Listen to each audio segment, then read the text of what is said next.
Saludos y bienvenidos una vez más a este su espacio detrás del poder. Las noticias un poco con más detalle, más acercamiento, más analítico. No sencillamente noticias que ya se conocen, sino detallando los hechos más precisos, o desmenuzando, ¿no? Entonces, el pronunciamiento de la decana del Colegio de Abogados de Lima, Delia Espinosa, en el contexto de las elecciones generales del 2026 en Perú, trasciende la manera, exhortación a la calma, constituye un llamado estructural a la madurez democrática de una nación que ha perdido, o perdón, que ha aprendido, a veces a costa de grandes convulsiones sociales, que la legitimidad de los procesos electorales no depende únicamente de la transparencia técnica, sino también de la conducta responsable de todos los actos involucrados. Podríamos decir que, en primer lugar, es fundamental reconocer el momento histórico que atraviesa Perú. Tras años de inestabilidad política, rotación presidencial, como saben, ha habido más presidentes en una década que cualquier otro, desconfianza ciudadana hacia las instituciones, las elecciones del 2026 representan una prueba de fuego para la resistencia del sistema democrático. En ese escenario, la voz de una institución como el Colegio de Abogados de Lima no es asesoría. Es un pilar de autoridad moral y jurídica que interpreta a la sociedad desde la razón, no desde la pasión. Entonces, cuando Espinosa exige a candidatos y autoridades electorales que actúen como tales, está recordando que los roles institucionales conllevan responsabilidades éticas ineludibles. Los candidatos no son meros competidores por el poder, sino servidores públicos en potencia. Las autoridades electorales no son árbitros neutrales por designación, sino grandes activos de la confianza colectiva. Sería bueno que pudieran entender eso, ¿no? Entonces, desde una perspectiva jurídica, el llamado a actuar con apego estricto a la normativa vigente y acordes a la constitucionalidad no es retórica vacía, es un Estado de derecho. La legitimidad de un resultado electoral se constituye sobre procedimientos predecibles, transparentes y revisables. La ley orgánica de elecciones y la constitución no son obstáculos burocráticos, sino el andamiaje que permite que la voluntad popular se exprese sin que el proceso derive en un juego de suma cero donde el perdedor cuestiona las reglas porque perdió. La decana Espinosa, con formación y experiencia sobre cuánto se debilita respecto a los procedimientos, se abre la puerta a la arbitrariedad y con ella la inestabilidad. Entonces, ahora bien, el mensaje también interpela a la ciudadanía. Pedir celeridad mientras se esperan resultados oficiales no implica pasividad ni resignación, sino ejercer una vigilancia democrática activa pero pacífica. La historia reciente en América Latina nos muestra que la presión social legítima puede coexistir con el respeto a los tiempos institucionales. El desafío está en canalizar la inquietud ciudadana a través de mecanismos formales, observación electoral, recursos de impugnación, veedurías ciudadanas, debate público informado, etcétera.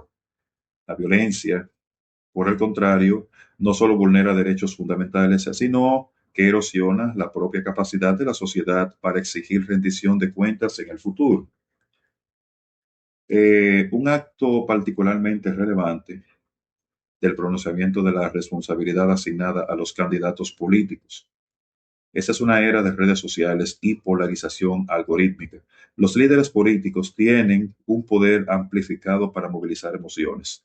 Cuando un candidato cuestiona sin evidencias un proceso en curso que se ha dado muchas veces, no solo pone en duda una autoridad electoral, siembra desconfianza en sus propios seguidores, legitima narrativas de fraude sin sustento y en casos extremos puede desencadenar episodios de tensión social difíciles de contener. Por ello, la petición de que sean los primeros portadores de esta necesidad, de esta necesaria paz, no es un idealismo ingenuo, sino una condición práctica para que la transición postelectoral gane quien gane, se dé en un marco de gobernabilidad mínima. Es importante también contextualizar este llamado en la realidad regional. Países como Brasil, Bolivia, Estados Unidos y México han enfrentado en los últimos años crisis de legitimidad postelectoral donde la desinformación, la polarización y la instrumentalización del derecho ganaron roles protagónicos. El Perú, con su propia historia de conflictos electorales, tiene la oportunidad de aprender de esas experiencias, fortalecer la coordinación entre el Jurado Nacional de Elecciones, la OMPE y el RENIEC. Entonces, garantizar el acceso a la información en tiempo real y promover una cultura cívica que valore el voto como acto de constitución, perdón, acto de construcción colectiva, no como tribu identitaria o identitaria, ¿no? Tribu identitaria. Entonces, desde la sociedad civil, el pronunciamiento del CAL invita a una reflexión más profunda. ¿Qué tipo de democracia queremos construir? Una democracia madura no es aquella donde todos están de acuerdo con los resultados, sino aquella donde incluso los disidentes aceptan los mecanismos institucionales para dirimir sus diferencias. Eso requiere, por supuesto, que dichos mecanismos sean percibidos como justos y eficaces. De ahí la importancia crítica de que las autoridades electorales actúen con coordinación, transparencia y apego a la ley. La legitimidad no se decreta, se construye con cada acto de integridad, cada aplicación clara a la ciudadanía, con cada decisión que prioriza el interés público sobre cálculos políticos coyunturales. Entonces, asimismo, el llamado a la prudencia no debe confundirse con el silencio cómplice. La vigilancia ciudadana, el periodismo de calidad y la defensa legal de derechos son componentes esenciales de una democracia saludable. Lo que Spinoza rechaza no es la crítica, sino la acción que altera el orden público sin sustento jurídico. Hay una diferencia abismal entre ejercer el derecho a la protesta pacífica y promover acciones que pongan en riesgo la convivencia. Entonces, reconocer esa distinción es clave para no para no caer, perdón, en falsos dilemas entre orden y libertad.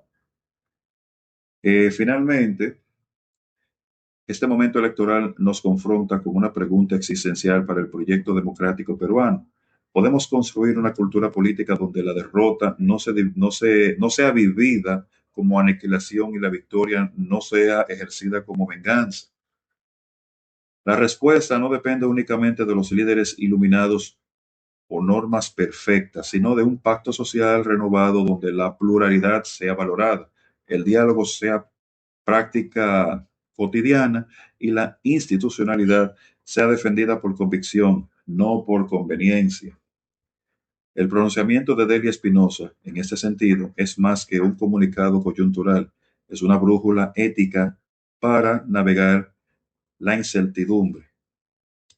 Nos recuerda que la democracia es un verbo, no un sustantivo. Frase bastante conocida, ¿verdad? Del artista, ya sabemos. Se hace, se cuida, se defiende día a día en los próximos días, mientras se consolidan los resultados de las elecciones en el 2026. Cada peruano, votante, candidato, funcionario, periodista, abogado, etcétera, tendrá la oportunidad de decidir si contribuye a la atención o a la tranquilidad, al enfrentamiento o al entendimiento, a la ruptura o a la reconstrucción. La historia no jugará este momento por la velocidad con que se anunciaron los resultados, sino por la sabiduría con la que la sociedad peruana los recibió, los debatió, los asumió.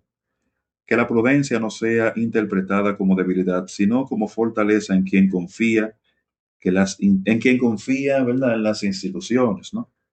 Cuando funcionan como deben, son el mejor antídoto contra el caos y que al final prevalezca la convicción de que ningún cargo público vale más que la paz de un país. Tras décadas de altibajos, como ha tenido el país de Perú, merece consolidar por fin una democracia estable, inclusiva y respetuosa a la ley. Gracias por la sintonía. Nos vemos en una próxima.